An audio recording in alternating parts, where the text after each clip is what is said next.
Hello. I'll try and I was thinking actually I could read a book to you maybe or a story. But first I can tell you I'm torn. I don't really want to make an interesting conversation cuz I don't want to keep you up. I want to make it very boring and sleepy kind of conversation. But I can tell you the the story of what happened yesterday and how quite frankly stupid I was because I had gone out, or actually, when I was coming back from getting my haircut, I so when I get actually when I pulled in, when I pulled next to the place and parked, the car was making this long beep at me, and I wasn't sure why because I'd never heard it before.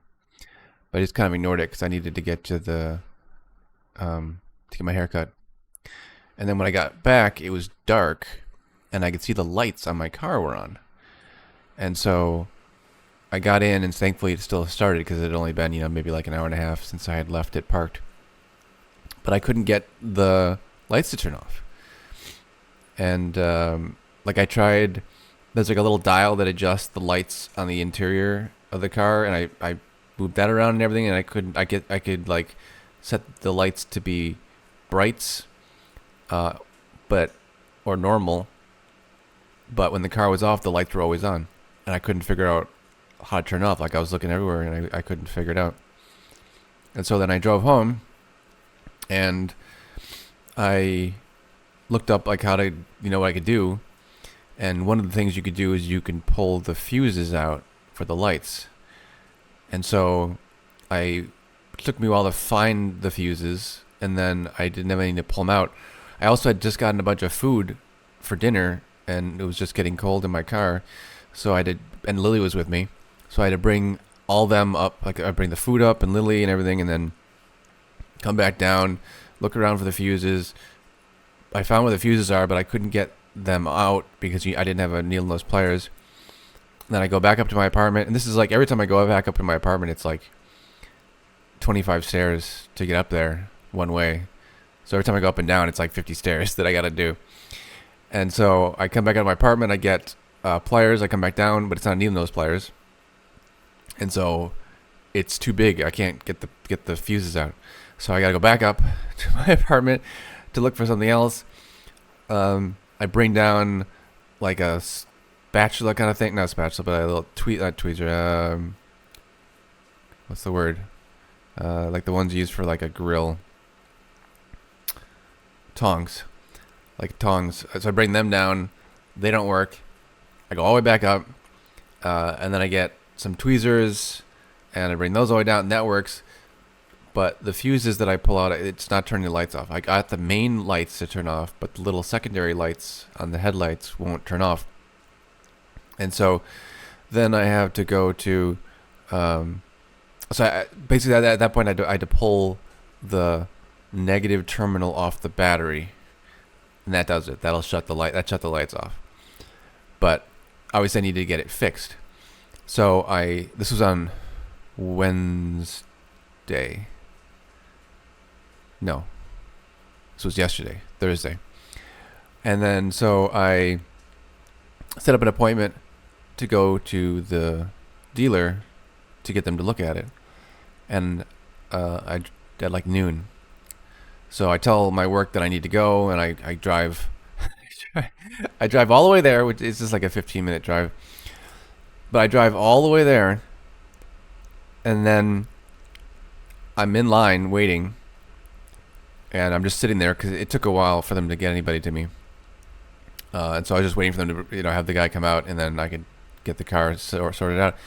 So I'm sitting there for quite a while, just looking around, kind of bored. And then I look at the dash, and I realize the little, the cars, they have the little pokey out things, the little like pieces that you push them up or down. And the one that you push up and down to turn the brights on, like I knew that, but on it I see a little thing you could, because they're kind of complicated. You can push them up and down because they're like a little lever, but you can also twist stuff on them. And I noticed there's a little part on it that you can twist that has a little headlight image and then like an off on it. And I twist that, and the lights turn off. And I realized that this whole time, all the up and down through the stairs, all the night, like the probably like 300 flights of stairs that I did, trying to pull the fuses out, all the stuff that I did the other night, and then driving all the way to the dealer. All I needed to do was just just turn the little thing, and that was the only problem. Is I just didn't notice that was a thing, so I felt real dumb. But at the least, I did figure it out before they took the thing in, because it would have been like $60 for them to do like a diagnostic on it. Whether they would have been nice and been like, dude, this is just flip this switch and let me get off easy without having to spend the $60, I don't know. But thankfully I figured it out before they took the car in and everything like that. So I just called them over and said, okay, I'm an idiot. This is, I didn't realize this was just this. What I was no problem. The problem was me, not the car. And so I just drove away. So I went all the way back. But yeah, that was pretty dumb. On that same note, I can tell you another really. So, in my apartment, we have all the doors are fobs. They're electronic. There's no key. It's a fob, and so you just swipe the fob next to the door, and it's funny because it's like a hybrid system though. So it, like when you swipe the key on the door, it beeps at you, and then that allows you to turn the latch, like turn the lock, like the deadbolt. So just swiping it doesn't do anything. It just allows you to turn it. Now, if you don't swipe it, the deadbolt just spins. But for the longest time, I thought I didn't realize that. I didn't realize that just swiping it doesn't do anything. So for the first like 2 weeks that I was here in my apartment, I would go out the door. Well, for one thing, I was terrified that the door would close behind me and lock. I thought it just locked when you closed it behind you. It doesn't. You have to swipe the key and then turn it. So for the first like 2 weeks when I was here, every time I left my apartment unknowingly, I would leave it open. Not open, like unlocked. Yeah. And so eventually I figured out that it doesn't lock and you have to swipe it and then turn the key to get it to work. And the building is also locked with the fobs. So if you go to the front door of the building, you have to swipe the fob and then it unlocks and you walk in. And even doors within the building are oftentimes locked actually as well. It's not just it's a lot of security. But so once a long time ago, I rushed out of my apartment to walk Lily, and not thinking about the fact that if I don't have my keys with me, because I knew I could leave my apartment open. I was like, in the 5 minutes that I'm gone, it's no big deal. So I just left my keys in my apartment, and it was only when I was all the way outside that I realized that I can't get back in. So with that case, I had my phone with me though, and I was able to call security and have them come and let me in. However, that was like I've been here at this apartment maybe like over 2 years, and that was pretty early on when that happened because I just didn't think about the fact that I needed the keys. But then I like a month or two ago, I was taking Lily for a walk. So I got my jacket on. It was cold, so I got my jacket on, got Lily's harness on, took her outside, and then when I got outside, I reached into my pocket to feel for my keys, and they weren't there. And I was like, oh my God, I forgot my keys again. And what was even worse is I did not have my phone this time, so I couldn't call the security. And it was pretty late too. It was like, I don't know, midnight or 1 a.m. maybe. So there weren't a lot of people around either. I couldn't just wait by the door, that was what I kind of had to do, but I mean, it wasn't like there was not going to be a lot of people. I could be waiting a long time for people to come. So I walked around to around the building a bit, and I didn't see anybody, and I was waiting and waiting, and eventually I saw somebody, and I walked over and I was like, hey, I'm sorry to bother you, but I forgot my key. Can you let me in? And he was clearly like super skeptical of it. He was like kind of acting kind of really nervous. I also got the sense that he was sort of, he seemed like a very nice guy, but I definitely got the sense that he was, what's the term? Like, not a social person, I guess, is probably the best way to put it. I don't think, yeah, but anyway, I can understand his skepticism, though, of this random person coming up to him at 1 a.m. and asking to be let into the building. But, so he asked me, though, like, what apartment do you live at? And I said 117.